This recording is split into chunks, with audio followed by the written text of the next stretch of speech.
Hey guys, hey, this is Anne Marie, the anti-HR lady. And in this video, I'm going to give you a quick hot take on why so many employers want to hire more H-1B workers. Okay. Now, this video has been inspired by the brouhaha taking place over comments made by President Elon Musk and his sidekick, Vivek, whatever his last name is, right? But I'm going to just give you a quick take on what I think is really going on here and shed a little light on why President Musk and Vivek want to push the idea that more H-1B workers need to be brought into the country in an administration that's claiming that it wants to deport people, okay? I don't know what, Vice President Trump thinks about it, but I definitely think it's very interesting that this is the take that both President Musk and Vivek are taking, and I think Americans need to understand, and they have a right to be upset and concerned, but I do think that it's good to understand what's really going on here, okay? So as always, at the root of these things are money. Who makes it and who gets exploited, okay, in the workplace.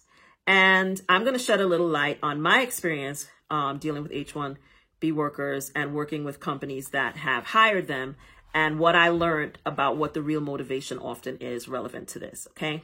And this is based on my experience. Some people may have different experiences. I'm just sharing my experience, okay? So I'm gonna start by telling you a little story, and then which will illustrate what I'm talking about, okay? So during my career, my time on the plantation, as I like to call it, I worked for international development company, and I worked for several international development companies. I spent a significant part of my career in the international development sector, in the nonprofit international development sector, okay? Working for companies that were carrying out work for the U.S. government in foreign countries all around the world. And I was working at a company, and when I came into the company, they were doing a lot of reorganization, and I was brought in to help with some of the reorganization. But one of the things I observed was in their finance department, a majority of their staff were Chinese immigrant workers, which I found curious, in their accounting department staff, to clarify. And I found that odd because, in the United States, it's not hard to find American workers who are experts in accounting. So I found it odd that in this company, they had an office that was predominantly staffed by Chinese immigrant workers. Because I always say you can throw a quarter down K Street in Washington, D.C., where this took place, and hit about 5 accountants. But what I learned when I did a little digging was that this company had laid off its entire accounting staff a couple years before my arrival. And then they had hired an accounting firm to take over their accounting for about a year and some change. And then they decided to rebuild their department, hiring a new CFO who was overseeing what I was observing, a Latino gentleman at the time, and hiring a new staff. And one of the reasons that they waited a year plus to even make new hires was because I think, in my opinion, they were trying to defend against any claims of wrongful termination and discrimination, because the majority of the accounting staff that they had laid off were African American, right? And then they brought in new staff who then made hiring decisions. The person who was doing much of the oversight of the accounting department was a person, Chinese American, American citizen of Chinese descent. And this person decided, along with the CFO, had the novel idea of going to the accounting school of accounting at a particular university that I will not name, and recruiting newly graduated students who were on student visas, right, to come work in the accounting department and to then sponsor them with H-1B visas. So these people were literally coming straight out of accounting school with no work experience beyond what they had learned on the job as students. Some of them may have done internships. Some of them were interns in our office. So they're bringing them in as interns, training them, and then giving them H-1B visas, right? And one of the things that the law around H-1B visas requires is that you must certify as an employer that you have sought to hire an American citizen, could not find qualified American citizens. So I found it, and the person in HR who's processing these applications must sign this certification. That certain person would have been me in that role. And so as I was observing what was going on, I was very uncomfortable with the idea of signing off a statement that claims we couldn't find accounting staff because, as I said, accounting staff are not hard to find in Washington, D.C. So I started making inquiries as to why only Chinese American students were being given the opportunity to be interns in this department and then sponsored with H-1B visa. And it became very clear to me that the CFO, who left not long after my arrival, had come up with the idea that if they could hire these students as interns, they could bring them in as entry level, as the H-1B process does require that you pay a person market rate, but it doesn't mean you have to pay them at the top of the market.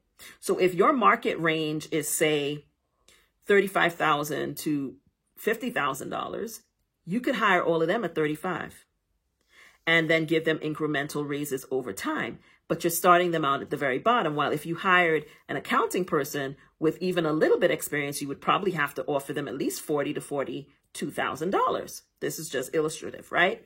So they came up with the idea of hiring all of these people, the idea that they could provide internships. She spoke Chinese, so she could go and recruit people. And then they recruited their friends also from school. And so they had built a pipeline of Chinese immigrant students only, and were bringing them into the accounting firm. So pretty much everyone in the accounting department was Chinese immigrant. And then they had the oversight of this person. And that did not sit well with me. First of all, it was a violation of the law because you're lying about your ability to recruit and hire American citizens because you're not even trying to find American citizens to hire, right? And you're not giving anyone else an opportunity to even participate from other universities. You're not going around to other universities and recruiting interns or anything. You're only recruiting from this specific program that has a significant amount of Chinese immigrant students and then pipelining them into this department. So to make a long story short, I put the kibosh on all of that. Oh, they didn't like me. They were not happy about that at all. But by the time I left there was a diverse number of people in the accounting department. There were still, Chinese immigrants, but then they were also had to open up their recruitment to other schools and identify other students who were from accounting departments. And we ended up hiring I believe we had ended up hiring a Black American who we hired, a student that out of school who was African. There was a white young man that we hired who came in, and other people that we hired, and also opened up the internship program so that other students from lots of different universities and backgrounds had an opportunity to compete for these jobs, right? People were not happy about it, but I did not care because my interest was being in compliance with the law first and foremost, and allowing for diverse hiring and giving people equal shots at these opportunities at jobs in an accounting department, okay? But what I'm trying to explain is that employers, and if this is happened in a nonprofit organization, and this is not isolated. I worked in another company that was also a nonprofit who was also using the H-1B process. And the reason that nonprofits can use this H-1B process so easily is that a lot of them can get what we call a waiver, where they don't have to participate in the lottery system. There's a lottery system that a lot of employers have to participate. And if they don't get a high enough lottery number, they can't make the hire, right? Nonprofits and certain other types of organizations can get a waiver so that they can hire an H-1B worker anytime they want to, and they don't have to participate in the lottery system. I participated in helping one of my employers get a lottery waiver so that they could hire H-1B visa workers. So I do know about that process. And I also participated in lots of recruitment and hiring of H-1B workers, right? And so it became very clear to me is that a lot of employers like the H-1B worker program, not because it allows them to hire, highly skilled, qualified people that they can't find in America, but because it allows them to hire highly skilled, qualified people that will take a lower salary at entry and will not leave their jobs. And that's the key thing. The thing you need to understand about the H-1B program, as it was when the last time I was working in this sector, right? And I haven't worked in the nonprofit sector or in any corporate sector for about almost 4 years now. But when I was doing it, the visa belongs to the employer. The employer is applying for the visa. The employer is receiving the visa. Through that visa, they get to hire ex-employee. If the employee leaves the job, they lose their visa. It's just like a student who gets a visa to go to school. Once they graduate, they usually get a certain number of months to find a job where they will be sponsored, or they must go back to their country of origin. Okay? So a lot of students will apply for jobs and ask for sponsorship. You give them an H-1B visa, that person is locked in. Okay? They're not going to leave because you have to keep reapplying to renew the visa. But as long as you can show that you still need the person and that you couldn't find a replacement for them with the same skills, you can keep them. It's not hard to justify. Once you get it approved, it's not difficult to get it renewed. Okay? At least it wasn't all the times that I did it. I don't know, whether that's going to change under Trump. But since, President Musk wants to use more of these people, I assume that it's going to become easier to hire them, not harder. So I believe that the reason that people like President Musk and Vivek and others in the tech and other industries that make billions and billions of dollars want to hire more H-1B workers is not because American workers are lazy. It's not because these workers are superior to American workers. It's because it's a type of indentured servitude, is how I thought of it, that you can hire people at a lower salary in terms of, yes, you're hiring them at the market, but you're hiring at the low end of the market. And those people are less likely to make demands around what they're paid, around promotions and all these different things, because they want to keep their visa. If they get fired, if they get terminated, they lose their visa. So these people keep their heads down. They work hard. They don't ask no questions. They don't have no, even though they have rights, most of the times they don't know anything about their rights. And even if they don't know them, they're not going to exercise them because why? They don't want to lose their visa. So of course, there's going to be a preference to hire somebody who you can hire and you don't have to worry that they're going to leave, that they're going to quit, that they're going to come in at an entry level, learn everything there is to know, and then leave and get a job that's going to pay them more. They're not going to do that, what American workers can do, because if they leave, they lose their visa. So when you hear these discussions by billionaires and millionaires about hiring more of these workers, understand what is really going on, what the real reason is that they want to be able to hire more of them, right? And it's to disadvantage American workers even more. And this is what all those people that voted for the Musk-Trump ticket voted for. But I'm giving you a heads up because some of these things are going to impact all of us as workers and Black people. Because, first fired, last hired. Now how that goes. So if you are in the tech industry, if you are working in these sectors, this is something you might want to call your senator, call your congressperson, raise a little hell about. I know people raising hell all over social media, but raising hell on social media don't mean nothing.